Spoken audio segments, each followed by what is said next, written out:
কার সাথে আমার বিয়ে হবে তাকে একদম নির্ধারণ করা, নাকি এটা কর্মফল? নামাজে অতিরিক্ত হাই আসলে করণীয় কি? নামাজরত অবস্থায় শিশু জানামাজে প্রস্রাব করে দিলে করণীয় কি? নামাজ ছেড়ে দিব নাকি চালিয়ে যাব? মেয়েরা বোরকা না পরে বোরকার বদলে বড় জামা হিজাব পরে কি বাইরে যাওয়া যাবে? নামাজের মধ্যে যদি একাধিকবার ভুল হয় তাহলে করণীয় কি? আজানের সময় মেয়েদের মাথায় কাপড় দেওয়া এবং কাপড় থাকা বাধ্যতামূলক কিনা? চেহারা ঘন দাড়ি থাকলে অজুর পানি কতটুকু পৌঁছাতে হবে?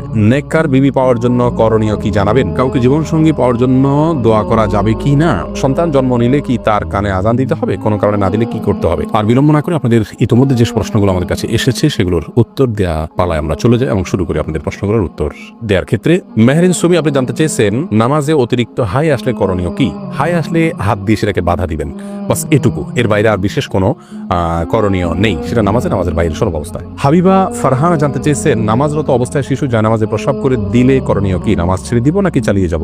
যদি জানামাজে পেশাব করে দেয় তাহলে ডানে বামে আগে পিছিয়ে সরে যাবেন। জানামাজের পর নামাজ পড়া তো আবশ্যক না, ফ্লোরে পড়বেন। ফ্লোরে না পাক লেগে আছে যদি দেখা না যায় তাহলে যে কোনো ফ্লোরে আপনি নামাজ পড়তে পারেন, কোনো অসুবিধা নেই।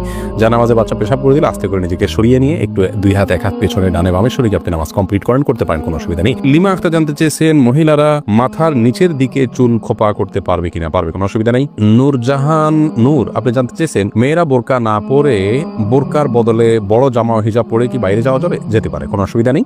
বোরকাই পড়তে হবে এমন কোনো কথা নেই। তার শরীরের সৌন্দর্যকে ঢাকতে হবে, অলংকার ইত্যাদিকে ঢাকতে হবে এটা কাপড় দিয়ে, তবে সেই কাপড়টাও যাতে আবার দৃষ্টি আকর্ষণকারী না হয় সেদিকটা খেয়াল করতে হবে।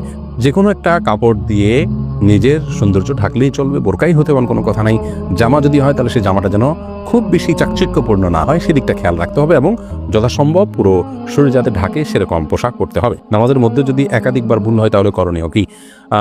ভাই সায়েম, দেখতে হবে যে আপনার নামাজে ভুলটা কি ধরনের হয়েছে। যদি ফরজ ছুটে যায় তাহলে একবারও যদি ছুটে যায় তাহলে নামাজ ওইটা আবার পড়তে হবে আপনাকে। আর যদি ওয়াজিব ছুটে যায় তাহলে একবারের বেশি দুইবার তিনবারও যদি ওয়াজিব ছুটে, তিনটা ওয়াজিব যদি ছুটে যায় শেষে একটা সিজদা দিলে হয়ে যাবে।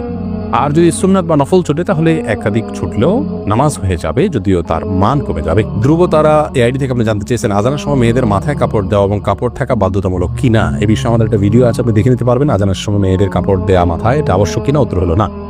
আজানের সাথে মাথায় কাপড় দেওয়ার কোনো সম্পর্ক নেই। বাসা বাড়িতে যে সমস্ত মা বোনরা আছেন কিংবা পথে ঘাটে আছেন, মসজিদের সামনে দিয়ে যাচ্ছেন, আজান আওয়াজ শুনছে, ওইটাই মাথায় কাপড় টেনে দিতে হবে, এমন কোনো বাধ্যবাধকতা নেই। তবে যদি তিনি বাইরে অন্য পুরুষে থাকেন তাহলে সর্বাবস্থায় তাকে মাথায় কাপড় টেনে নেওয়া উচিত, আজান দেওয়া অবস্থায়ও আজান না দিলেও। আর যদি বাসা বাড়িতে থাকেন তাহলে শুধু আজান দেওয়ার কারণে তার মাথায় কাপড় টেনে দেওয়ার বিশেষ কোনো গুরুত্ব ইসলাম শরিয়ার দৃষ্টিকোণ থেকে নাই। আমাদের অনেক মা বোনরা এটাকে অনেক বেশি গুরুত্বপূর্ণ মনে করেন। এরপরে কানিজ সঞ্জিদা জানতে চেয়েছেন প্রেগনেন্সির টাইমে জিনের আসর থেকে নিজ বাচ্চাকে কিভাবে রক্ষা করা যায়? অনেক সমস্যা ফেস করছি বোন সঞ্জিদা। প্রথম কথা হলো এই সময়গুলো খুব স্পর্শকাতর, জিনের উপদ্রব অনেক সময় বেশি হয়ে থাকে। আপনাকে আমরা পরামর্শ দিব আপনার বাসা থেকে হারামের কোনো লেশ থাকলে সেগুলোকে আপনি বের করে ফেলুন। ধরুন টেলিভিশনে আপনি হারাম কোনো জিনিস দেখেন বা আপনার পরিবারে কেউ দেখেন, টোটালি বন্ধ করে ফেলুন। বাসায় ছবিযুক্ত কোনো কাগজ ঠোঙ্গা বা কোনো ছবি ঝুলানো টুলানো যে কোনোভাবে প্রদর্শিত থাকলে সেগুলোকে ড্রয়ার ইত্যাদিতে ভরে ফেলুন বা বাইরে ফেলে দিন। তৃতীয়ত, আপনার ঘরে ঢোকার সময় প্রত্যেকটা সদস্য যতজন বাসায় আসবে বাধ্য করুন সালাম দিয়ে বিসমিল্লাহ পড়ে বাসায় ঢুকতে এবং বের হওয়ার সময় বিসমিল্লাহ পড়ে বের হতে। প্রত্যেকটা জিনিস খাওয়ার সময় বিসমিল্লাহ পড়ে খাবেন, শোয়ার সময় ওযু করে এবং ঘুমের দোয়া পড়ে শোবেন, সকাল সন্ধ্যা দোয়া পড়বেন।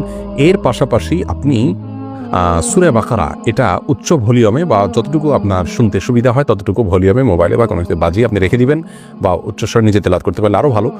আর রুকিয়া অ্যাপ আছে, অনেক রুকিয়ার অ্যাপ আছে যেগুলোতে শুধু কোরআন হাদিসের দোয়া এবং আয়াত আছে শুধুমাত্র, সেগুলোকে চালিয়ে রাখতে পারেন বাসা বাড়িতে, ইনশাআল্লাহ বিদিল্লাহ উপদ্রব অনেকখানি কমে যাবে। তাওহীদ আয়েশা আপনি জানতে চেয়েছেন বেনামাজি ব্যক্তির হাতের রান্না খাওয়া কি অনুচিত?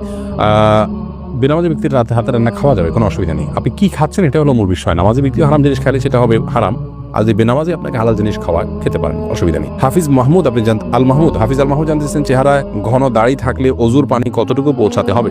চেহারা যদি ঘন পানি থাকে, এই দাড়ি থাকে, তাহলে আপনার দাড়ির গোড়া পর্যন্ত পানি পৌঁছানো যদি অসম্ভব হয়, কঠিন পর্যায়ের হয়, তাহলে সেক্ষেত্রে দাড়ির প্রকাশ্য অংশে শুধুমাত্র পানি পৌঁছাইতে হবে, যতটুকু ভেতর পর্যন্ত যায় ততটুকু পৌঁছাইতে হবে, গোড়া পর্যন্ত পৌঁছানো বাধ্যতামূলক নয়। আতিকুর রহমান আপনি জানতেছেন কবর জিয়ারত করার সময় আমরা সূরা পড়ি, আসলে কবর জিয়ারত করার সময় আমরা কি পড়বো, দোয়া কিভাবে করবো, কবর জিয়ারতের নিয়ম জাস্ট এটি লিখে দিলে আমাদের পেজে একটা ভিডিও পাবেন, বা আমাদের ইউটিউব চ্যানেলে আসুন্নাহ ফাউন্ডেশন লিখে দিলে যে চ্যানেল আসবে সেখানে একটা ভিডিও পাবেন। আপনি কবর জিয়ারত করার সম্পর্কে বিস্তারিত সেখানে জানতে পারবেন। কবর জিয়ারতের জন্য কোনো দোয়া পড়ার কোনো সূরা পড়ার কোনো আবশ্যকতা নেই। মূলত সালাম এবং শান্তির দোয়া করবেন মৃত ব্যক্তির জন্য। সালামুন আলাইকুম দারাকুম মুমিনিন ওয়া ইন্না ইনশাআল্লাহ গুমরাহ। এখন বিভিন্ন রকমের সালামের ভাষ্য ফরম্যাট হাদিসে আসছে, সেগুলো যে কোনো একটা পড়লে হবে। এমডি আব্দুর রাজ্জাক জানতে চেয়েছেন নেককার বিবি পাওয়ার জন্য করণীয় কি জানাবেন। নেককার বিবি বা স্ত্রী পাওয়ার জন্য আগে নিজে নেককার হতে হবে। সূরা ফুরকানের ৭৪ নম্বর আয়াতের যে দোয়া আছে সেটা পাঠ করতে হবে বেশি বেশি করে। সেই সাথে নেক সঙ্গীদের সাথে আপনার ওঠা বসা করতে হবে, নেক পরিবেশের সাথে থাকতে হবে। ভালো সোসাইটির সাথে থাকলে ভালো সোসাইটির সন্ধান পাবেন এবং ভালো দিন প্র্যাকটিস করেন এরকম মেয়েদের খোঁজখবর নিয়ে বের করতে হবে। আল্লাহর কাছে দোয়াও অব্যাহত রাখতে হবে। সিয়াম পাটোয়ারি জানতে চেয়েছেন কাউকে জীবনসঙ্গী পাওয়ার জন্য দোয়া করা যাবে কি না। নির্দিষ্ট কাউকে জীবনসঙ্গী হিসাবে পাওয়ার জন্য দোয়া করা যাবে কিনা এ বিষয়ে আমাদের একটি বক্তব্য রয়েছে, এই পেজে পাবেন, আমাদের ইউটিউব চ্যানেলে পাবেন, সেখান থেকে আপনি জানতে পারেন। আর এর বাইরে আপনার কোনো ব্যক্তিকে জীবনসঙ্গী হিসাবে পাওয়ার জন্য নির্দিষ্ট করে দোয়া করার বিষয়ে সংক্ষেপে শুধু এটুকু বলবো যে এটা করা উচিত না, বরং এভাবে বলা উচিত আল্লাহ অমুকের সাথে সম্পর্ক হলে সেটা যদি আমার জন্য কল্যাণের হয় সার্বিকভাবে, তাহলে আপনি আমার জন্য সেটাকে সহজ করে দিন। আর যদি আমার জন্য অকল্যাণ হয় তাহলে আমার থেকে দূরে সরিয়ে দিন। এক কথায় কল্যাণকর হলে যেন আল্লাহ আপনাকে পাইয়ে দেন, সেই দোয়াটা আপনি করবেন। বাকি সর্বাবস্থায় তার জন্য আপনি দোয়া করবেন, এরকমটি উচিত নয় যে আল্লাহ সে ভালো হোক আর মন্দ হোক আমি তাকে জীবন সঙ্গিনী হিসাবে চাই। এরকম অন্ধের মতো দোয়া করা উচিত নয়, কারণ আপনি যেটাকে ভালো মনে করছেন সেটা ভালো নাও হতে পারে। সেই জায়গা থেকে সাবধান থাকা উচিত। রাশেদুল ইসলাম জানতে চেয়েছেন সন্তান জন্ম নিলে কি তার কানে আজান দিতে হবে, কোনো কারণে না দিলে কি করতে হবে। প্রথমত সন্তান জন্মের পর তার কানে আজান দেওয়ার বিষয়টি অনেকগুলো হাদিসে বর্ণিত হয়েছে। হাদিসগুলোর সনদগুলো সবগুলাই মোটামুটি দয়াই পর্যায়ের। এজন্য সৌদি আরবের সাবেক গ্র্যান্ড মুফতি শেখ আব্দুল আজিজ বিন আব্দুল্লাহ বিন বাজ রাহিমাহুল্লাহ তিনি বলেছেন যে এ বিষয়ে আমল করা যেতে পারে, যেহেতু অনেকগুলো হাদিস আছে এবং মুস্তাহাব পর্যায়ের জিনিস করা যেতে পারে। কিন্তু কোনো কারণে যদি কেউ না করে থাকেন, ছুটে যায়, কোনো অসুবিধা নেই, এটার জন্য কোনো প্রায়শ্চিত্ত করতে হবে না। এরপরে সঞ্জিতা আক্তার আপনি জানতে চেয়েছেন কেউ চাপে পড়ে তালাক দিলে তালাক হবে কিনা। তালাক, বিবাহ এগুলো এমন যে চাপে পড়ে করলেও হয়ে যাবে। এজন্য এগুলো না, যদি কেউ তালাক দিতে না চান তাহলে তাকে তার জায়গা থেকে অটল থাকতে হবে। যদি কেউ জবরদস্তি করে আপনার থেকে তালাক নেয়, কারোর কাছ থেকে তালাক নেয়, তাহলে কিন্তু তালাক পতিত হয়ে যাবে। রৌফি ইসলাম জানতে চেয়েছেন পর্দার ক্ষেত্রে চোখ বের করে রাখা যাবে কিনা, তাতে পর্দার খেলা পাবে কিনা। চোখ বের করে রাখতে পারবেন, চোখ বের করতে রাখতে পারবেন, কোনো অসুবিধা নেই, কারণ এটা আপনার চলার জন্য জরুরি। কিন্তু চোখেরও সৌন্দর্য যাতে অন্য কেউ দেখতে না পারে সেজন্য সানগ্লাস বা অন্য কিছু ব্যবহার করা উচিত। অন্তত এটা হলো নিজের আত্মসম্মানের ব্যাপার, যে আমার শরীরের কোনো অংশ দেখে কেউ বাজে চিন্তা করবে আমাকে নিয়ে, কেউ মনে মনে জেনা করবে, সে সুযোগ না দেওয়া হলে একজন আত্মসম্মান বোধ সম্পন্ন একজন ইমানদার মানুষের কাজ। সেই জায়গা থেকে এই চেষ্টাটা থাকা ভালো। টিপ পরার শরীর বিধান কি, সালিম ইবনু সাখওয়াত আপনি জানতে চেয়েছেন।